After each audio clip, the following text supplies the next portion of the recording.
Mengejutkan. Tiba-tiba Putri Chandrawati, istri Ferdy Sambo, disebut ikut menembak Yosua. Sebuah klaim yang tidak bisa dianggap remeh. Karena sebelumnya diketahui dakwaan jaksa tidak menyebut Putri sebagai eksekutor pembunuhan Yosua.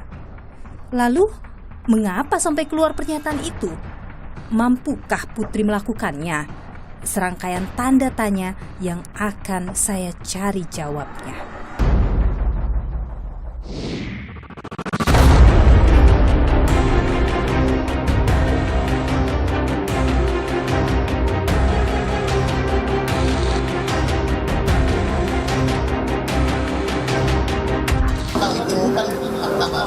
Yang menembak adalah Ferdy Sambo dan Eliezer bersama dengan Putri Chandrawati.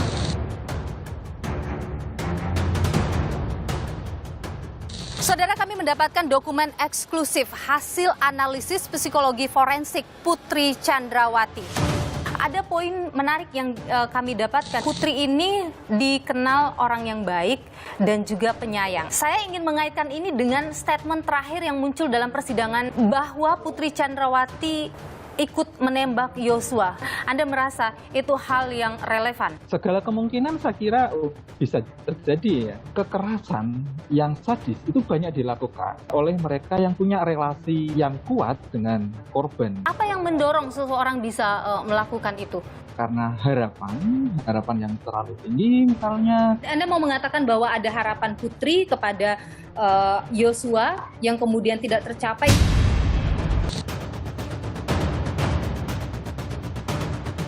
Kita buka semuanya. Yang tidak salah apakah harus dihukum? Siapa yang tidak salah di sini? Nanti kita lihat di putusan pengadilan. Dan ketika ia kemudian terseret sebagai pelaku dan didakwakan dengan pasal 340, itu benar atau dia justru adalah korban di sini?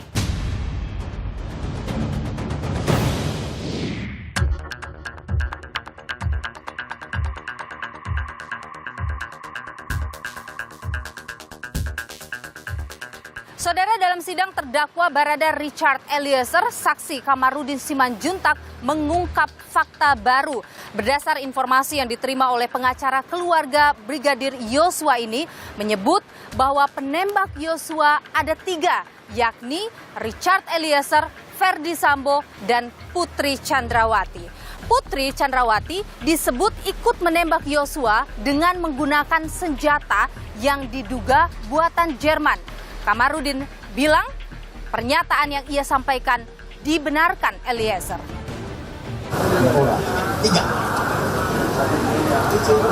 Ya, karena ada menggunakan senjata yang diduga buatan Jerman. Tiba-tiba dugaan itu menyeruak di sidang Barada Richard Eliezer. Pengacara keluarga Brigadir Yosua Kamarudin Simanjuntak menuding Putri Chandrawati ikut menembak Brigadir Yosua. Meski Kamarudin nampak yakin, namun hakim meragukan. Lalu kami jelaskan itu kepada penyidik.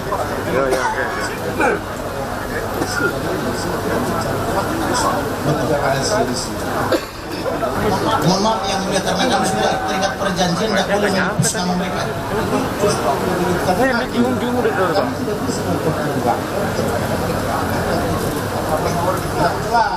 Baik, dan menurut saya memahami yang mulia, tetapi saya juga harus komitmen dengan janji saya. Tetapi informasi itu kami sampaikan kepada penyidik. Lalu saya tidak berani masuk. Atas tudingan ini, pengacara Putri Chandrawati angkat bicara. Lihat pintu kaca tertutup. Justru itu kami lihat beberapa keterangan yang disampaikan oleh rekan Kamarudin sebagai salah satu saksi itu justru tidak ada di dalam fakta persidangan. Dan apa itu Bung Rasamal, apa yang bagian Ibu Putri disebut Kamarudin menembak Betul. Memang dalam dakwaan jaksa hanya disebut 2 eksekutor pembunuhan Yosua, Ferdy Sambo dan Richard Eliezer. Kemudian terdakwa Ferdy Sambo SH/SIK MH menghampiri korban Nofriansah Yosua Huta Barat yang tergeletak di dekat tangga depan kamar mandi dalam keadaan tertelungkup masih bergerak-gerak kesakitan. Lalu untuk memastikan benar-benar tidak bernyawa lagi, terdakwa Ferdy Sambo SH/SIK MH yang sudah memakai sarung tangan hitam menggenggam senjata api dan menembak sebanyak 1 kali mengenai tepat kepala bagian belakang sisi kiri korban Nofriansah Yosua Huta Barat hingga korban meninggal dunia. Soal keberadaan penembak ketiga dalam kasus pembunuhan Yosua memang bukan hal baru. Ketua Komnas HAM pernah menyampaikan kemungkinan itu. Tapi kami menemukan bukti-bukti dari otopsi maupun otopsi ulang maupun uji balistik bahwa jenis pelurunya bukan satu. Ya. Karena itu tidak mungkin dari senjata yang satu, tapi pasti dari lebih dari satu senjata. Lebih dari satu senjata, lebih dari 2 senjata. Bisa jadi lebih dari 2 senjata. Makanya saya munculkan juga misalnya kemungkinan ada pihak ketiga. Dan kalau kita baca komentar dari Pak Kabar Eskrim, sebagai sebuah analisis Ketua Komnas HAM itu sah saja dia bilang. Tetapi sekali lagi saya ingin penyidik juga mendalami kemungkinan ada pihak ketiga. Bersama dengan Ferdi Sambo, Putri Chandrawati sendiri didakwa pasal pembunuhan berencana. Hukumannya penjara seumur hidup atau paling lama 20 tahun. Pertanyaannya, mungkinkah Putri Chandrawati mampu menembak ajudan yang ia kenal baik? Atau benarkah ia menjadi salah satu aktor utama pembunuhan Brigadir Yosua? Sejauh mana pula peran Putri Chandrawati dalam kasus pembunuhan sang ajudan? Niluh mencari jawaban.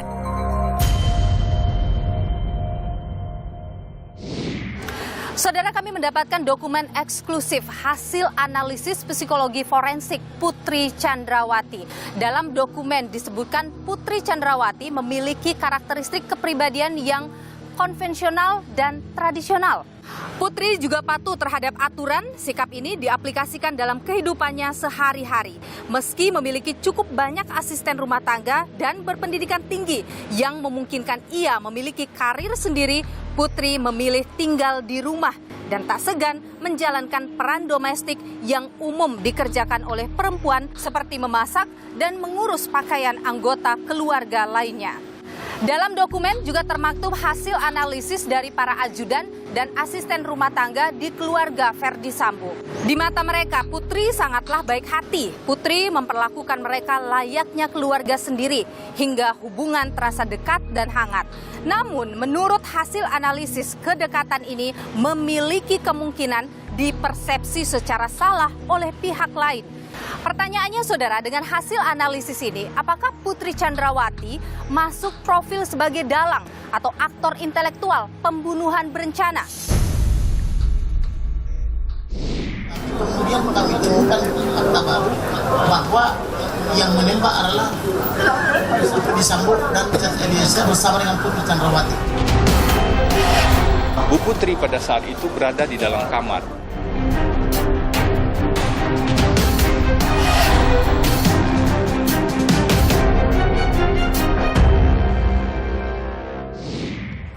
Saudara, kita gali lebih jauh soal potensi Putri Chandrawati menjadi aktor intelektual atau dalang pembunuhan berencana terhadap ajudannya sendiri, yaitu Yosua Huta Barat. Dan juga apakah mungkin seorang Putri Chandrawati bisa menembak orang yang ia kenal baik, yaitu Yosua Huta Barat, seperti yang ditudingkan oleh Kamarudin Simanjuntak, pengacara keluarga Brigadir Yosua. Saya sudah bersama dengan Fatul Lubabin Nukul, psikolog forensik dari UIN Maulana Malik Ibrahim Malang. Pak Lubab, apa kabar? Baik, Mbak. Pak Lubab, kami mendapatkan dokumen hasil tes psikologi forensik dari Putri Chandrawati, termasuk juga sejumlah ajudan dan juga keluarga. Ada poin menarik yang kami dapatkan di situ, yaitu bahwa Putri ini dikenal orang yang baik dan juga penyayang. Saya ingin mengaitkan ini dengan statement terakhir yang muncul dalam persidangan Richard Eliezer yang keluar dari Kamarudin Simanjuntak, pengacara Yosua, bahwa Putri Chandrawati ikut menembak Yosua. Kalau melihat apa yang disampaikan selama ini dengan apa yang muncul di persidangan, Anda merasa itu hal yang relevan atau bisa dikaitkan seperti itu? Segala kemungkinan saya kira bisa terjadi ya. Jadi sebenarnya kalau dari analisis psikologi, seseorang itu bisa berperilaku atau bertindak karena dorongan dari dalam dirinya atau karena tekanan dari luar. Dua hal sumber ini yang harus ditimbang, saya kira, dilihat, sehingga kita tidak bias dalam menilai tindakan seseorang. Bahkan membunuh orang yang ia kenal baik, begitu? Dari catatan persidangan misalnya, bukan persidangan untuk ini, di kasus-kasus yang lain, kekerasan yang sadis itu banyak dilakukan oleh mereka yang punya relasi yang kuat dengan korban, gitu ya. Artinya bahwa kemungkinan ini sangat mungkin, gitu kan, sangat mungkin terjadi orang yang punya relasi yang dekat, yang harmonis sebelumnya, menjadi orang yang sadis. Oke, apa yang mendorong seseorang bisa melakukan itu? Faktornya pertama bisa karena harapan yang terlalu tinggi misalnya. Bahkan membunuh orang yang ia kenal baik, begitu? Kekerasan yang sadis itu banyak dilakukan oleh mereka yang punya relasi yang kuat dengan korban, gitu ya. Artinya bahwa kemungkinan ini sangat mungkin, gitu kan. Oke, apa yang mendorong seseorang bisa melakukan itu? Pertama bisa karena harapan yang terlalu tinggi misalnya. Anda mau mengatakan bahwa ada harapan Putri kepada Yosua yang kemudian tidak tercapai, itu yang bisa mendorong Putri bisa misalnya merencanakan satu pembunuhan, begitu? Salah satunya itu. Oke. Tapi mungkin boleh saya koreksi bahwa ini bukan untuk kasus yang ini saja. Artinya bahwa ini adalah relasi antara harapan dan kenyataan itu bisa terjadi pada siapapun yang mempunyai hubungan yang kuat. Oke, kalau saya baca hasil analisis ya psikologi forensik dari Putri Chandrawati, di situ disebutkan bahwa Putri memiliki ciri kepribadian yang dependen dan belum menunjukkan kematangan, mudah terbawa suasana hati. Kemudian ada juga mudah diperintah oleh orang lain yang memiliki power. Kalau Anda membaca dari dua hal tadi itu, apakah Putri bisa mengotakinya atau memberikan ide kepada suaminya untuk membunuh, atau Putri cenderung nurut pada suaminya atas rencana pembunuhan itu? Dengan tipe yang seperti itu, saya kira lebih akan mengarah pada Putri adalah pelaksananya.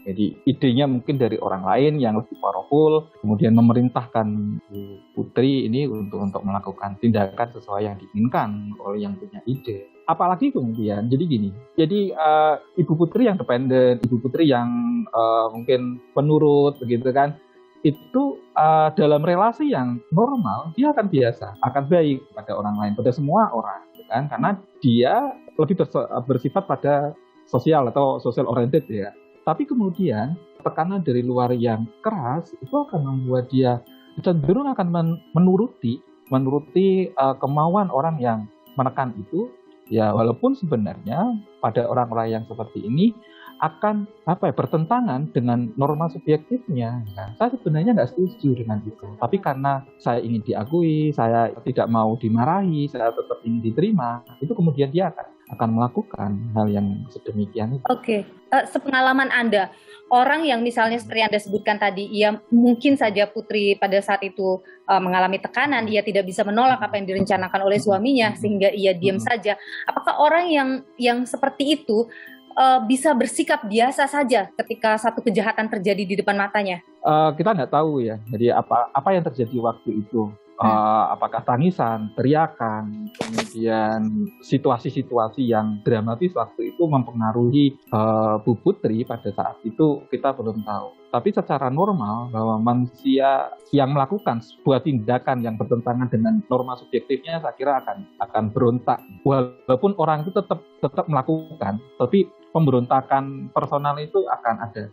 Meskipun ekspresinya bisa beda-beda ya. Ada yang nangis, ada yang kemudian tetap berusaha untuk kuat gitu. Oke, karena ini disebutkan dalam dakwaan oleh JPU bahwa ketika keluar dari rumah dinas Duren 3, terdakwa Putri berganti pakaian dan kemudian ia disebutkan terlihat acuh tak acuh dengan apa yang terjadi dan itu dianggap janggal begitu oleh jaksa. Tapi kalau dari yang Anda sebutkan tadi bisa saja mungkin terlihat acuh tapi sebenarnya batinnya berontak, begitu yang Anda mau katakan. Iya. Masing-masing orang punya mekanisme yang berbeda-beda. Ada yang kemudian dia tidak bisa menahan diri untuk tidak mengekspresikan kesedihannya, ketakutannya. Ada yang seperti itu. Ada yang bisa tetap tegar ketika dia menghadapi orang lain meskipun dia melakukan tindakan yang tidak sesuai dengan isi hatinya. Gitu. Pak Lubab, yang juga menarik dalam kasus ini adalah soal pelecehan seksual atau diduga terjadi, karena sampai sekarang tidak ada proses hukum soal pelecehan seksual itu. Dalam dokumen yang kami terima, di situ disebutkan setelah proses pelecehan seksual itu terjadi, Putri kemudian bertemu dengan Yosua selama kurang lebih 15 menit berbicara di dalam. Apakah mungkin orang yang menjadi korban pelecehan seksual itu bisa bertemu dan berbicara empat mata dengan pelakunya? Bisa. Bisa Jadi. Cuman terminologi pelecehan seksual dalam kasus ini perlu kepastian lagi ya. Tapi secara konsep, secara teoritis bisa, sangat mungkin bahwa relasi antara korban dengan pelaku itu masih bisa berkomunikasi, atau mungkin bisa ketemu, atau mungkin ada negosiasi tertentu yang bisa terjadi. Kasus pelecehan seksual itu kasus yang lebih unik dibandingkan misalnya kekerasan yang lain. Kalau misalnya kekerasan fisik, korban akan menghindari pelakunya itu ya, atau misalnya pencuri gitu kan, korban akan menghindari si pencurinya misalnya gitu. Tapi untuk pelecehan seksual enggak. Umumnya lebih banyak terjadi pada orang-orang yang punya relasi. Jadi yang di jalan itu jumlahnya lebih sedikit dibandingkan orang yang punya relasi. Nah, karena sudah punya relasi itulah yang mungkin ada beberapa hal yang perlu dibicarakan, atau permintaan maaf atau apa, atau kita nggak tahu waktu itu, sehingga tetap aja bisa terjadi antara dua orang ini itu untuk berkomunikasi gitu. Baik Pak Lubab. Pak Lubab, saya juga ingin melihat hasil analisis lainnya, yaitu bahwa Putri ini hubungan antara atasan dan bawahan, sebenarnya kan ini dia dengan ajudannya gitu, itu sangat dekat, sangat seperti bahkan tidak ada batasan, ia memperlakukan semua ajudannya sama dan lain sebagainya. Yang ingin saya tanyakan, hal-hal yang kemudian tidak ada garis tegas antara atasan dan bawahan, apakah itu bisa menimbulkan masalah? Secara umum kalau menurut saya enggak sebenarnya ya. Artinya bahwa relasi kuasa itu menjadi lebih lunak gitu kan, antara atasan bawahan, kemudian komunikasinya bisa terjalin baik, kemudian kehidupan sehari-hari bisa berjalan dengan baik. Itu bisa terjadi pada siapa aja. Tetapi kemudian apakah masalah akan timbul, itu faktor yang lain saya kira. Jadi relasi yang lebih fleksibel itu saya kira tidak menjadi masalah gitu kan, antara atasan dan bawah. Bisa dipersepsikan salah misalnya? Bisa jadi ya, ada persepsi yang salah, atau ada kebaikan yang kemudian bisa menjadikan orang itu, kalau bahasa Jawanya itu ngelunjak gitu kan. Ada kemungkinan. Nah, itu kita bisa lihat dari konsistensinya seberapa lama gitu kan. Karena begini, kalau kemudian aturan relasi antara atasan dan bawahan itu terjadi dalam waktu yang lama, bisa jadi akan ada persepsi-persepsi tertentu gitu kan. Karena begini, orang itu kan nggak mungkin langsung nyaman dengan orang lain kan, apalagi ini di dalam tradisi militer ya, tradisi polisi, yang bahwa atasan adalah atasan, bawahan dan bawahan. Power system-nya cenderung besar gitu kan. Baik. Kalau Anda melihat dari analisis psikologi Putri Chandrawati, Putri ini korban atau dalang sebenarnya? Di luar proses hukum yang berjalan ya, kalau melihat karakternya ya, ini kan kita menggunakan analisis data, bukan fakta yang sesungguhnya di lapangan. Susah sih saya kira di posisi Bu Putri gitu kan, karena tentu dia lebih menghadapi tekanan-tekanan yang cukup kuat. Yang meninggal adalah orang yang gak kenal, yang kemudian yang pelakunya adalah suaminya sendiri. Ini cukup membuat siapapun akan mengalami hal yang tertekan gitu. Baik, terima kasih Pak Fatul Lubabin Nukul atau Pak Lubab, psikolog forensik dari UIN Maulana Malik Ibrahim Malang. Terima kasih, sehat selalu. Dan saudara, belakangan dalam persidangan terdakwa Barada Richard Eliezer, salah satu saksi yakni Kamarudin Simanjuntak menyebut Putri tidak hanya sekadar tahu saja, tapi ia juga disebut ikut menembak ia bahkan disebut sebagai dalang pembunuhan berencana terhadap Yosua Huta Barat. Benarkah itu? Bagaimana kemudian pengacara dari Putri Chandrawati menanggapi hal ini? Di hadapan saya sudah ada Febri Diansyah, pengacara Putri Chandrawati. Bung Febri, sehat selalu. Sehat. Apa tanggapan Anda terkait dengan keterangan yang disampaikan oleh Kamarudin Simanjuntak? Pasti kami membantah ya. Pertama, kalau kita cermati kemarin, Kamarudin sebenarnya bukan saksi fakta. Dan yang kedua, bahkan ketika hakim bertanya lebih lanjut dan menggali lebih lanjut, Kamarudin tidak bisa menjelaskan. Sampai kita dengar pernyataan dari hakim, ya kalau tidak bisa dibuktikan faktanya, berarti itu informasi yang tidak jelas, kurang lebih seperti itu. Dan dikesampingkan. Ya, dan dikesampingkan. Apalagi posisi Kamarudin dipanggil kan sebenarnya sebagai saksi pelapor ya pada saat itu. Nah, yang ketiga, kalau kita cermati juga dakwaan jaksa sebenarnya tidak pernah menyebutkan bahwa Bu Putri ikut melakukan penembakan. Bu Putri pada saat proses penembakan itu berada di ruangan yang berbeda. Dan tidak ada satu saksi pun yang bicara di berkas bahwa Bu Putri ada di sana dan ikut menembak. Kemudian yang keempat, kan disebutkan menggunakan pistol buatan Jerman. Dari data berkas Puslap 4 yang kami dapatkan, itu hanya ada 2 senjata. Yang ada itu Glock 17 yang dipegang oleh Richard, dan kemudian HS yang senjatanya Joshua. Jadi dari mana tiba-tiba ada senjata dari Jerman tersebut? Jadi kami melihat itu keterangan yang mengada-ngada. Makanya kami mengajak, proses persidangan kan baru dimulai. Janganlah ada fakta yang tidak benar atau informasi yang tidak benar atau informasi yang lahir dari imajinasi atau informasi yang tidak jelas sumbernya yang disampaikan di hadapan persidangan. Saksi kan harus bicara secara jujur. Oke, Anda dan tim pengacara Bu BC menyebut bahwa tidak ada peran signifikan dalam perencanaan pembunuhan Yosua, benar begitu? Untuk Bu Putri, kami mengidentifikasi peran-peran yang dituduhkan oleh jaksa penuntut umum. Kami melihat sebagian besar peran-peran yang dituduhkan tersebut sifatnya asumtif. Misalnya ketika jaksa seolah-olah mengatakan dalam dakwaannya, Bu Putri tidak mengetahui tapi tidak menasehati suaminya. Itu kemudian seorang istri bisa ditarik juga ikut melakukan kejahatan. Kan tidak sesederhana itu.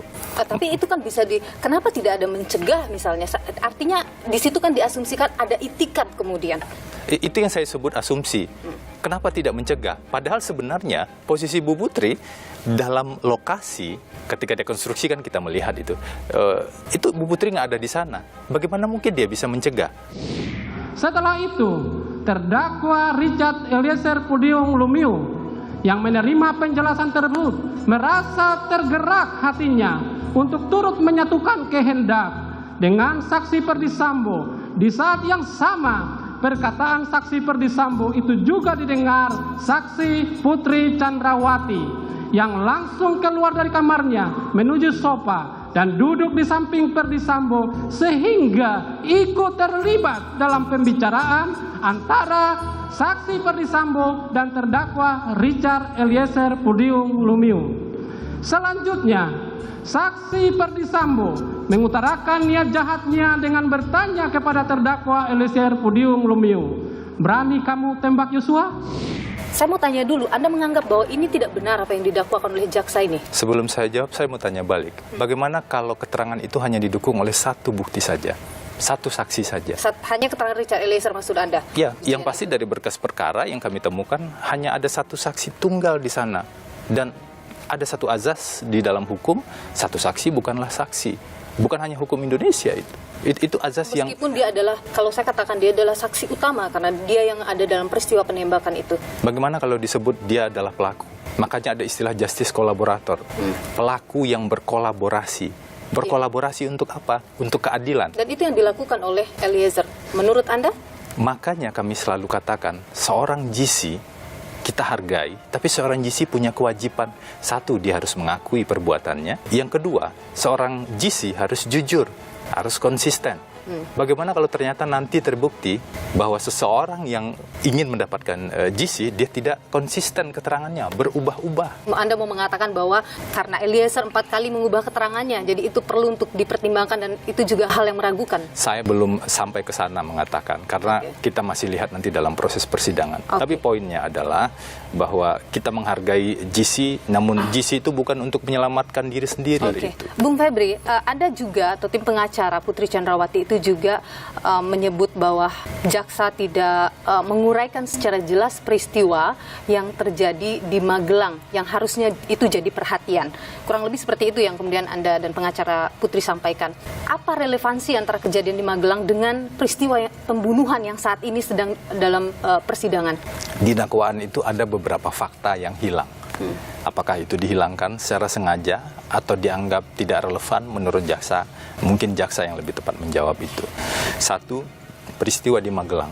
Bagian yang paling krusial sebelum peristiwa tersebut, pelecehan seksual. Ketika ada dugaan kekerasan seksual. Terkait dugaan kekerasan seksual, setelah kami baca berkas perkara, ternyata bukan hanya dari satu keterangan saksi saja. Bukan hanya dari satu keterangan Bu Putri saja. Ada 4 bukti di sana. Keterangan Bu Putri satu hal itu ya. Kemudian ada hasil pemeriksaan psikologi forensik. Bukan hanya terhadap Bu Putri, tapi terhadap seluruh tersangka dan korban secara tidak langsung. Itu juga sudah kami pelajari. Kemudian ada keterangan ahli psikolog yang menjelaskan hasil asesmen tersebut. Dan ada yang kita sebut dengan bukti petunjuk bahwa setelah peristiwa di kamar, Bu Putri ditemukan oleh saksi, pembantu rumah tangganya, dan bukan satu orang, lebih dari satu orang, ada 2 orang, dalam keadaan tergeletak tidak berdaya, setengah pingsan. Saya tidak tahu, tapi saya disuruh Om Kuat untuk Bi Susi itu cek ibu ke atas gitu. Saya keburu-buru naik, terus nemuin ibu kayak gitu tergeletak di depan kamar mandi dalam keadaan tidak berdaya, kaki dingin, badan dingin. Setelah ditemukan dibawa ke kamar, dan kamar keadaannya juga acak-acakan. Itu bukti petunjuk pasca. Nah, dalam konteks kekerasan seksual kita memang perlu sangat hati-hati untuk memilah siapa yang korban, siapa yang bukan korban. Itu keterangan dan Anda saja. merasa dengan 4 bukti itu Anda bisa membuktikan bahwa pelecehan seksual itu terjadi? Minimal 4 bukti. Kita kan belum ikuti proses persidangan. Visum, nah itu memang ada persoalan. Ini yang kemudian menimbulkan keraguan-raguan akan kebenaran terjadinya kekerasan seksual yang disebutkan itu. Kalau saya melihat persoalannya bukan soal visum ada atau tidak ada. Memang secara hukum ini ada catatan ya. Tapi persoalan yang paling utama yang membuat orang-orang ragu adalah karena ada fase skenario tadi. Oke, ada fase skenario, ada yang salah di sini, ada yang keliru dan sudah diakui dan akan mempertanggungjawabkan. Tapi ada satu fase lagi yang betul-betul harus kita lihat secara objektif. Dan ketika ia kemudian terseret sebagai pelaku dan didakwakan dengan pasal 340, itu benar atau dia justru adalah korban di sini? Dakwaan itu adalah proses awal dalam proses persidangan. Itu yang akan diuji. Apakah pantas, apakah etis kalau seorang kuasa hukum ketika proses pembuktian belum berjalan sudah menyimpulkan harusnya ini terpenuhi, harusnya ini tidak terpenuhi. Meskipun kami punya analisis, tapi kami wajib menahan analisis itu. Anda? Kami wajib menahan itu dan kami wajib untuk mengikuti proses persidangan ini. Ini penghormatan kita terhadap proses persidangan.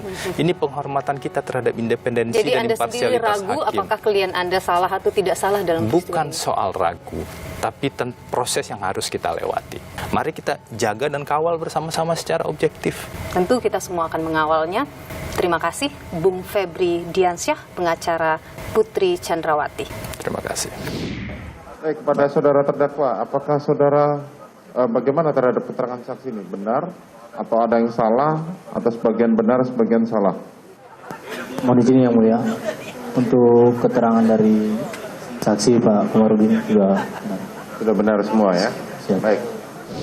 Saudara, pernyataan Kamarudin Simanjuntak dalam sidang terdakwa Richard Eliezer menyebutkan ada fakta baru Putri Chandrawati ikut menembak Yosua. Hal ini kemudian ditanggapi oleh Richard Eliezer dengan menyatakan apa yang disampaikan Kamarudin benar semua. Saya akan klarifikasi hal ini dengan pengacara Richard Eliezer, Roni Talapesi. Bu Roni, sehat selalu? Sehat selalu, Mbak. Jadi yang dimaksudkan benar semua oleh Richard Eliezer itu yang mana? Ini Saudara Kamarudin ini bukan saksi fakta ya.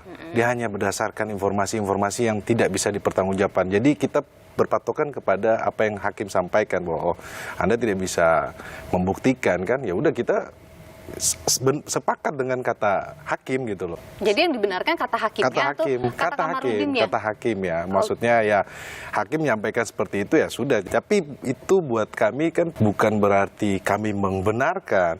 Karena kami akan masuk kepada saksi fakta. Oke, jadi Anda menganulir apa yang disampaikan oleh itu yang klien Anda, kita Richard sampaikan Eliezer. begitu. Oke, Bung Roni, cerita dari Richard Eliezer, seberapa besar sih peran Putri Chandrawati dalam proses perencanaan hingga pembunuhan itu terjadi? Saya pikir sudah ada di dakwaan ya, sudah jelas, dan klien saya menyampaikan ya sesuai dengan apa yang diketahui ya, yang berpatokan terhadap dakwaan saja gitu, terhadap keterangan yang Meskipun itu diragukan oleh pihak pengacara Putri Chandrawati. Saya pikir itu pembelaan dari pengacara Putri Chandrawati ya silakan saja ya, tetapi dalam hal ini yang membuktikan itu adalah jaksa penuntut umum, karena kami juga tidak berbicara soal apa yang terjadi di Magelang. Posisi klien kami adalah di Saguling dan di Duren 3, itu dakwaannya sangat jelas loh. Ya. Itu posisinya di situ. Dan cerita Eliezer soal apa yang terjadi di Duren 3, soal keberadaan Putri itu seperti apa sih? Ini kan proses persidangannya kan masih berjalan ya.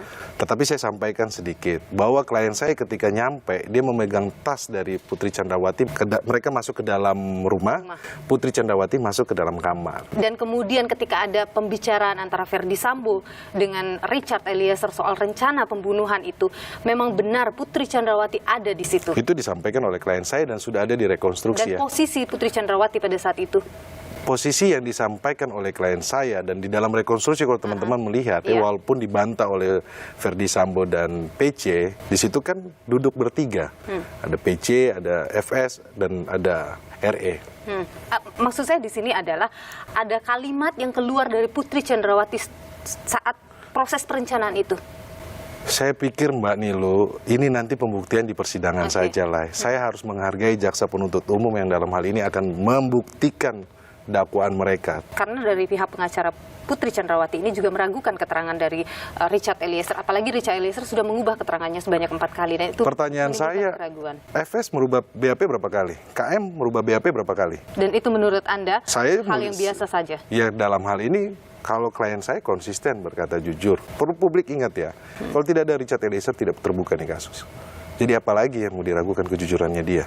Iya kan? Untuk membenarkan atau untuk mengamankan dirinya sendiri misalnya? Oh tidak, ini kan harus dibuktikan dengan alat bukti yang lain. Kan alat bukti ini tidak hanya berdasarkan keterangan Richard Eliezer. Untuk kasus sebesar ini, kemudian hanya satu saksi, menurut saya tidak mungkin sampai ke persidangan. Oke, saya berbicara dari Saguling ke Duren 3. Seberapa besar peran Putri menurut Richard Eliezer? Ya, ketika dipanggil, kemudian perintah itu datang, Richard nggak lama turun, Putri juga pun turun, mereka naik mobil, kemudian dipanggillah Richard untuk barengan ke Duren 3 ya. Iya, karena begini, Verdi Sambo sudah membantah keterlibatan Putri, tapi Richard Eliezer menyebutkan keterlibatan Putri. Saya pikir nanti di persidangan lah, nanti dibuktikan Mbak Nilu. Terlalu dini, kalau saya sampaikan semuanya ini, nanti tugasnya jaksa penuntut umum bagaimana? Saya harus menghargai ya rekan-rekan jaksa penuntut umum. Ini hal ini yang harus mereka buktikan. Selama ini, Bung Roni, dari yang mungkin Anda sudah ngobrol dengan Richard Eliezer, Putri Chandrawati di mata Richard Eliezer itu bagaimana? Putri Chandrawati di mata Richard Eliezer, pimpinan yang baik, beliau juga care juga terhadap ajudan yang lainnya. Tidak ada hal yang aneh-aneh. Hal yang baik ya, bahwa peduli terhadap anak buah, kemudian care, seperti itu. Tapi perlu diketahui bahwa klien saya ini kan yang paling junior, baru 6 bulan. Kemudian pangkat paling rendah. Untuk hal-hal yang lain yang di luar pekerjaannya dia, tentunya dia tidak akan bertanya. Kalau bahasa ininya kan nggak mungkin kepo, ya kan. Sebatas pekerjaannya aja. Kalau dikasih pekerjaan dia bertanggung jawab, dia selesaikan. Terhadap senior-senior lain dia tidak berani bertanggung jawab. Tetapi kalau hal-hal yang sepengetahuannya dia, ya dia sampaikan. Itu yang dituangkan kan dalam BAP. Nanti kita lihat bahwa nanti majelis hakim pasti akan menggali keterangan dari klien saya tentang situasi. Jadi menurut klien Anda, Putri Chandrawati ini baik, penyayang, bertolak belakang ketika kemudian ia menjadi perencana pembunuhan ini? Ya kita nggak tahu ada apa kan, makanya kan di sini terbukti bahwa klien saya tidak tahu ada apa ini sebenarnya masalah yang terjadi kan. Tetapi sepengetahuannya dia ini baik-baik saja. Klien Anda pernah menyebut misalnya Putri adalah dalang dari pembunuhan ini? Saya pikir tidak ada ya di dalam berita acara pemeriksaan ya. Baik, Bung Roni Talapesi, pengacara Richard Eliezer, terima kasih sudah berbagi informasi di Nilo. Sehat selalu. Terima kasih. Saudara, kalau kita melihat kasus pembunuhan Brigadir Yosua Huta Barat yang sedang bergulir saat ini, Verdi Sambo disebut sebagai otak pembunuhan. Dan pembunuhan ini diklaim oleh pengacara keluarga Verdi Sambo terjadi karena adanya peristiwa pelecehan seksual terhadap Putri Chandrawati yang dilakukan oleh Yosua di Magelang. Tidak hanya sampai di sana, saudara. Dalam persidangan terdakwa Richard Eliezer, Kamarudin Simanjuntak menyebut Putri Chandrawati ikut menembak Yosua Huta Barat. Mungkinkah itu bisa dibuktikan? Kita gali hal ini bersama dengan saya sudah hadir pakar hukum pidana Universitas Sudirman Purwokerto, Profesor Hibnu Nugroho. Prof. Hibnu, sehat selalu? Iya, sehat selalu. Prof, dalam persidangan Putri Chandrawati disebut menembak Yosua, meskipun kemudian hakim mengesampingkan hal itu karena dianggap tidak jelas keterangan yang disampaikan oleh Kamarudin ini. Ya, ini menarik sekali dan ini menjadikan suatu hati-hati ketika memberikan suatu kesaksian. Bahwa kesaksian itu harus diberikan dalam itikat baik. Bagaimana mengukur itikat baik atau tidak baik itu? Ini yang jadi masalah. Jadi kalau seandainya seseorang memberikan keterangan, ternyata keterangan itu bermotif tidak baik, mengukur, ini kan tergantung hakim. Dan tergantung para pihak yang bersangkutan, yang menilainya. Para pihak itu ya keluarga korban, mungkin penasihat hukum, itu berpotensi menjadi masalah hukum, Mbak. Contoh kasus waktunya kasus Ahok. Kan itu. Tapi dalam undang-undang dikatakan laporan-laporan yang kaitannya keterangan yang tidak didukung dengan bukti yang ada tadi, itu adalah setelah perkara ini selesai. Inilah makanya hati-hati sekali ketika memberikan suatu keterangan di dalam suatu persidangan. Oke, Prof. Hibnu, kami mendapatkan dokumen hasil analisis psikologi forensik dari Putri Chandrawati dan juga saksi-saksi yang lain. Yang ingin saya tanyakan ke Anda, apakah hasil analisis psikologi forensik itu bisa memengaruhi nanti vonis dari hakim? Ya, kita kembali pada teori hukumnya dalam suatu pembuktian. Kalau suatu keterangan saksinya adalah mengikat hakim, nilainya mengikat. Tapi kalau keterangan ahli, apalagi psikologi forensik, itu adalah keterangannya bebas. Artinya, hakim bisa memakai, bisa tidak. Kenapa? Karena ilmu ini bukan ilmu hukum, ilmu psikologi. Sehingga di sini hakim melihatnya adalah suatu konfigurasi dari keterangan saksi sampai hasil psikologi forensik tadi. Kalau memang dari hasil psikologi forensik tadi ada suatu bukti, baru hakim melihat, oh ini berarti keterangan ahli adalah bernilai. Tapi ketika ternyata tidak bernilai. Inilah keistimewaan dalam suatu pembuktian kita. Ingat, dalam suatu pembuktian bernilai apabila selaras sesuai dengan antara bukti satu dengan bukti yang lain. Antara keterangan saksi satu dan saksi yang lain. Ya. Prof, yang menarik juga dalam kasus ini adalah soal pelecehan seksual yang disebutkan oleh pengacara atau pihak dari Verdi Sambo terjadi, yang kemudian itulah yang memicu terjadinya pembunuhan terhadap Brigadir Yosua Huta Barat. Mungkinkah itu akan dipertimbangkan oleh hakim nantinya untuk mengurangi misalnya hukuman terhadap para terdakwa pembunuhan berencana ini? Kita kembali pada suatu tindak pidana. Pasti ada motif. Pasti. Karena motif ini akan menjadikan suatu kerangka kenapa sampai terjadi pembunuhan. Apakah memang betul melecehkan? Itu.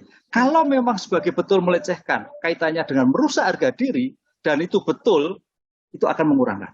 Kalau memang nanti pelecehan seksual ternyata tidak dibuktikan, dan tidak memberikan suatu keyakinan hakim atas suatu perbuatan, malah bisa memberatkan. Tapi Prof, dalam kasus pelecehan seksual ini, saksinya itu adalah Putri Chandrawati sendiri, karena tidak ada orang yang melihat. Koreksi kalau saya salah, tidak ada hasil visum juga, tetapi ada keterangan saksi ahli begitu, yang mendukung keterangan Putri bahwa ia trauma karena pelecehan seksual. Dan menurut Anda, unsur itu bisa nanti dibuktikan bahwa terjadi pelecehan seksual? Di dalam Undang-Undang Kekerasan Seksual, keterangan korban itu sebagai bukti. Satu, kalau memang ada ahli yang menyatakan bahwa memang itu ada pelecehan seksual, sudah memenuhi kualifikasi 2 alat bukti berarti.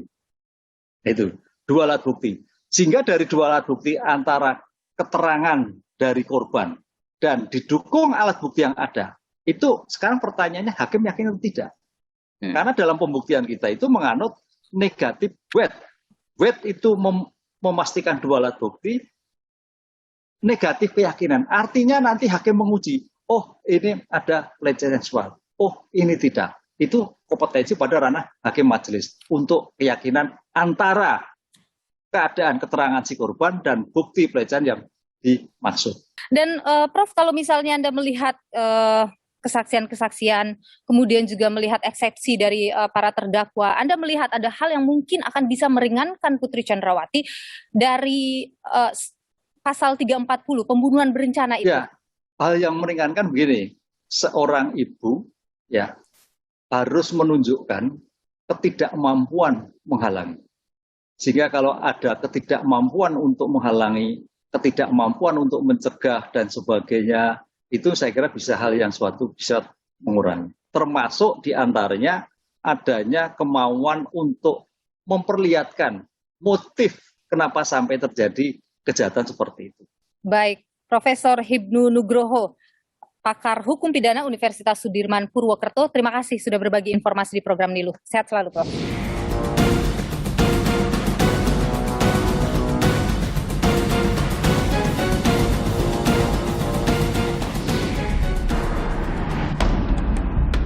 Persidangan kasus pembunuhan Yosua masih bergulir.